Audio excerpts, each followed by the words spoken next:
mahasiswi semester 3 dari Prodi Studi Agama-Agama kelas B untuk mata kuliah Fikih Muamalah. Video ini dibuat guna memenuhi tugas akhir semester meresum subbab dari keseluruhan pembelajaran.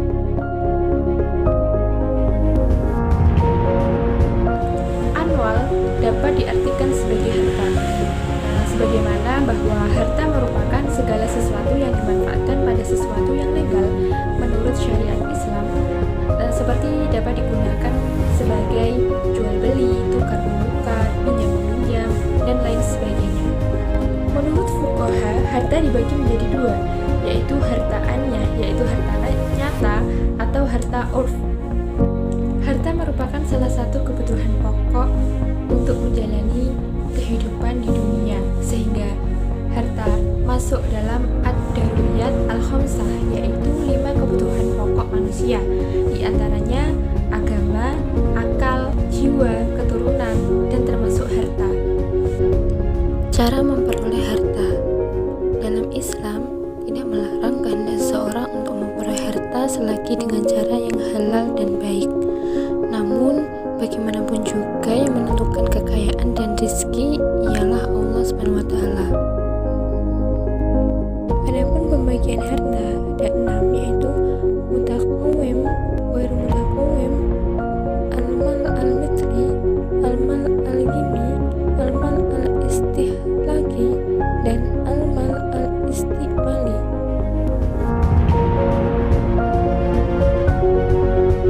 Akad merupakan sesuatu yang dikerjakan oleh seseorang karena keinginannya sendiri, seperti jual beli, wakaf, pembebasan, talak, dan lain sebagainya. Syarat-syarat akad yaitu ada 4, di mana yang pertama yaitu segala sesuatu yang diisyaratkan untuk terjadinya akad secara syara, dan hal tersebut jika tidak dipenuhi maka akadnya menjadi batal. Kemudian yang kedua yaitu syarat sah akad, di mana segala sesuatu yang diisyaratkan syara untuk menjamin dampak keabsahan akad. Kemudian yang ketiga yaitu syarat pelaksanaan akad. Ada 2 syarat, yaitu syarat kepemilikan dan kekuasaan. Kemudian yang keempat yaitu syarat pelaksanaan akad, di mana ada 2 unsur, yaitu unsur kepemilikan dan unsur kekuasaan.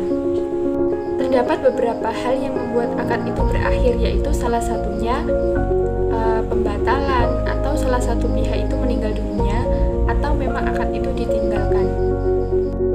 Terdapat sifat-sifat akad, yaitu yang pertama akad tanpa syarat, yaitu akad munjas. Akad yang kedua yaitu akad bersyarat, yaitu akad ghairu munjas. Yang ketiga yaitu syarat idhofah. Jual beli atau bai merupakan tukar menukar harta dengan harta yang biasanya berupa barang atau uang yang dilakukan dengan suka sama suka atau rela sama rela dengan suatu akad tertentu yang bertujuan untuk memiliki barang tersebut. Dasar hukum bai yaitu jual beli atau bai ini merupakan salah satu kegiatan fikih muamalah. Yang kedua yaitu dasar hukumnya dari Al-Quran, dan yang ketiga dasar hukumnya dari hadis. Bai atau jual beli ini memiliki 4 rukun, yaitu yang pertama terdapat penjual dan pembeli, yang kedua adanya barang yang dijual belikan, yang ketiga adanya ijab dan qabul, yang keempat adanya nilai tukar pengganti barang. Terdapat 4 bentuk jual beli atau bai ini, yaitu yang pertama uang dan barang secara tunai, yang kedua uang di muka barang menyusul, yang ketiga barang dulu baru uangnya menyusul, kemudian yang keempat uang dan barang tidak dilakukan secara tunai. Terdapat beberapa hikmah yang dilakukan apabila kita melakukan jual beli, yaitu di mana kita dapat memenuhi kebutuhan saling berinteraksi antara penjual dan pembeli sebagai bentuk interaksi sosial. Kemudian kita dapat harta secara halal, dan masih banyak lagi.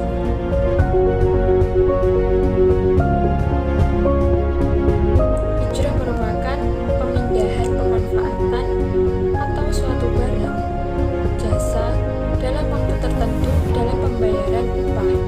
Adapun objek dari ijrah yaitu segala sesuatu yang ditransfer pemanfaatan berasal dari hasil karya atau pekerjaan seseorang. Kemudian terdapat rukun dan ketentuan ijroh, yaitu yang pertama adanya pelaku atau pemberi atau penyewa. Kemudian objek dari ijroh tersebut yaitu pembayaran sewa atau manfaat, jasa, atau pembayaran upah. Terdapat beberapa hal yang membuat berakhirnya akad ijroh tersebut. Di antaranya yang pertama yaitu akad sesuai dengan perjanjian. Kemudian yang kedua, periode akad sebelum atau selesai pemberi sewa dan penyewa sepakat dalam menghentikan akad ijroh. Salah satu pihak meninggal atau ahli waris tidak ingin meneruskan akad. Kemudian penyewa tidak membayar sewa.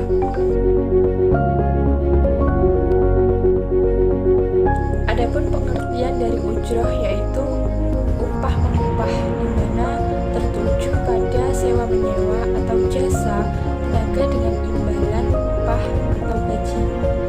Terdapat 6 rukun dalam ujroh yaitu pemberi sewa, penerima sewa, objek sewa, harga sewa, ijab dan qabul, dan manfaat dari sewa. Syarat akad ada 3, yaitu berakal sehat, mumayyiz, dan tidak dalam keadaan terpaksa. Larangan berakad ujroh yaitu ada 4. Yang pertama, akad yang melanggar syariat Islam, akad karena adanya hak merugikan dan menipu pihak lain, akad yang dipaksa, akad yang tidak sesuai dengan syariat, dan juga rukun.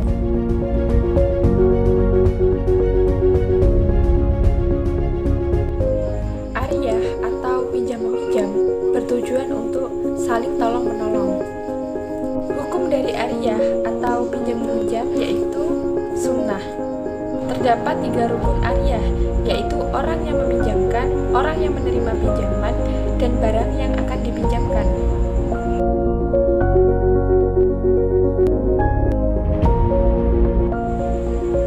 Qorad adalah potongan, dapat diartikan sebagai suatu akad antara dua belah pihak, di mana pihak pertama memberikan uang atau barang kepada pihak kedua untuk diberikan manfaatnya dalam ketentuan bahwa pihak kedua mengembalikan barang atau uang tersebut sesuai dengan yang diterima dari pihak pertama. Terdapat 4 dasar hukum diisyaratkannya qorad, yaitu dari Al-Quran, hadis, ijma, dan kaidah fikih. Terdapat 3 rukun qorad, yaitu orang yang melakukan qorad, orang yang menerima akad qorad, dan orang yang memberikan akad qorad. Kemudian barang yang digunakan untuk akad qorad, dan juga sigot atau ijab qabul.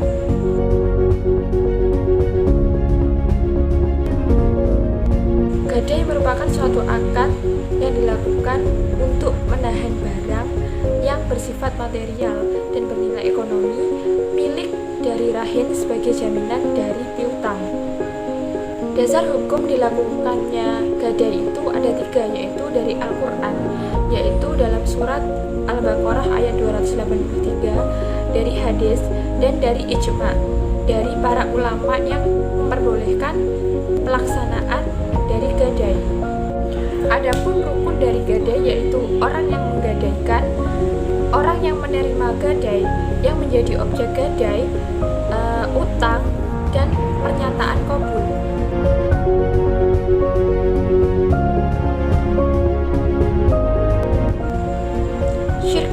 Syirkoh merupakan suatu akad antara 2 orang atau perjanjian antara 2 orang atau lebih dalam satu permodalan, keterampilan, atau kepercayaan dalam usaha tertentu dengan pembagian keuntungan berdasarkan nisbah.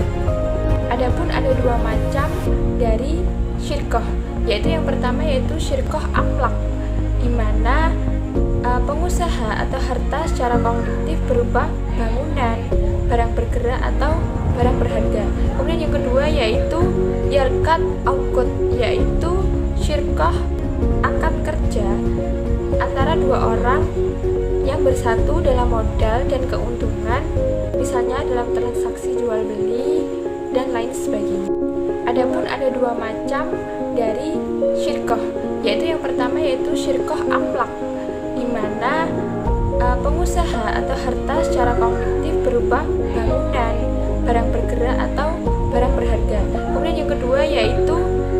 akad aukud, yaitu syirkah akad kerja antara dua orang yang bersatu dalam modal dan keuntungan, misalnya dalam transaksi jual beli dan lain sebagainya. Adapun terdapat hal-hal yang membuat akad syirkah ini batal, yaitu yang pertama, meninggalnya salah satu pihak atau musyarik. Kemudian yang kedua yaitu musyarik gila. Yang ketiga yaitu salah satu musyarik dikendalikan orang lain karena kebodohannya. Kemudian yang keempat yaitu salah satu musyarik itu hijr atau mendapatkan hukuman berupa larangan bersyikoh atau bermuamalah dengan khalifah. Kemudian yang kelima yaitu salah satu musyarik membubarkannya. Muqabarah merupakan bentuk kerjasama antara pemilik tanah atau sawah kepada orang penggarap, di mana keduanya memiliki perjanjian bahwa hasil dari pembagian antara pihak pemilik tanah dengan penggarap menurut kesepakatan bersama, sedangkan biaya dan benihnya dari petani penggarap. Adapun rukun dari muqabarah yaitu pemilik tanah, petani penggarap, objek muqabarah, dan ijab atau qabul. Syarat muqabarah bahwa syarat untuk akad atau pelaku tidak boleh murtad. Kemudian syarat untuk tanah harus jelas dan menghasilkan. Syarat tanah bahwa tanah harus diketahui dengan jelas dan tanah harus diserahkan sepenuhnya kepada penggarap. Syarat objek akad bahwa objek akad harus sesuai dengan tujuannya dilaksanakan akad. Syarat masa bahwa masa berlakunya akad harus jelas dan ditentukan dan diketahui antara kedua pihak. Kemudian syarat hasil tanaman bahwa tanaman harus ditentukan kadarnya. Hasil tanaman harus berupa bagian yang dibagi di antara orang-orang yang melakukan akad.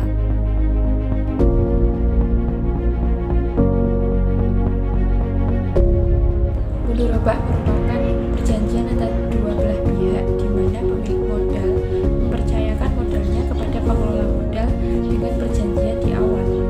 Adapun rukun mudharabah yaitu ada 4. Yang pertama yaitu adanya kedua belah pihak, di mana yang kedua itu adanya objek. Kemudian yang ketiga adalah adanya perjanjian antara kedua belah pihak. Yang keempat adalah nisbah atau keuntungan. Syarat dilaksanakannya mudharabah yaitu ada beberapa hal. Yang pertama yaitu adanya kedua belah pihak, di mana kedua belah pihak ini berakal sehat. Kemudian yang kedua yaitu adanya modal yang diserahkan dalam bentuk yang jelas dan bukan berupa utang. Kemudian yang ketiga yaitu terjadi ijab dan qabul yang menandakan persetujuan. Kemudian adanya nisbah yang dibuat oleh kedua belah pihak yang harus dengan pembagian yang adil dan jelas. Kemudian yang keempat yaitu masing-masing pihak memenuhi persyaratan percakapan wakalah, sehingga tidak ada hal yang membuat kedua belah pihak ini merasa terugikan.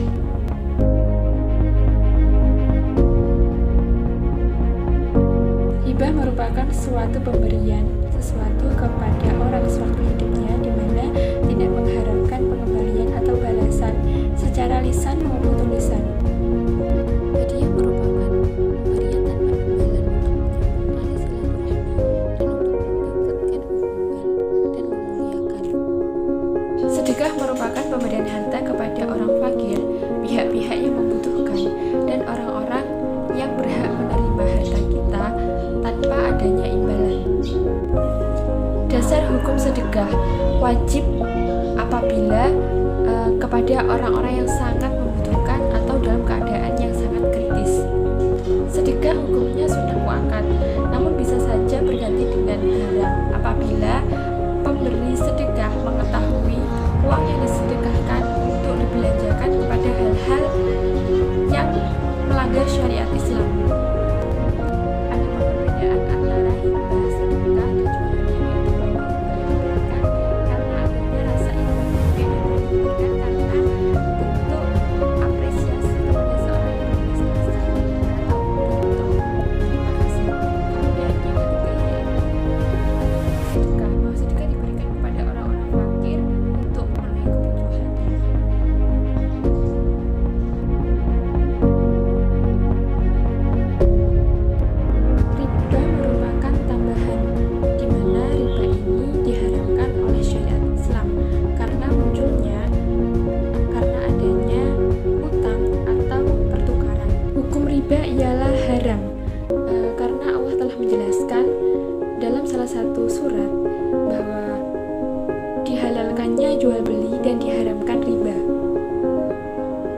Kemudian tidak hanya dari Al-Quran, riba itu memiliki dasar hukum juga dari hadis. Dalam utang piutang terdapat riba qard. Kemudian dalam jual beli terdapat riba fadl dan nasi'ah.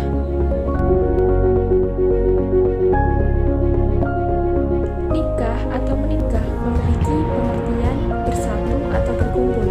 Terdapat 4 hukum menikah, yaitu yang pertama sunnah, di mana apabila sudah mampu dalam melakukan pernikahan atau sudah mampu menafkahi, namun mereka juga mampu dalam menahan nafsu apabila tidak segera melangsungkan pernikahan. Kemudian yang kedua wajib, apabila mampu menikah dan apabila tidak disegerakan untuk menikah dikhawatirkan akan berbuat zina. Kemudian yang ketiga itu makruh, di mana belum mampu dalam memenuhi atau menafkahi istrinya.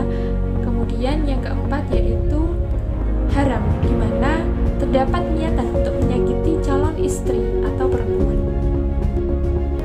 Terdapat 5 rukun menikah, yaitu yang pertama adanya calon istri, adanya calon suami, adanya wali, adanya ijab dan qabul, dan adanya 2 saksi.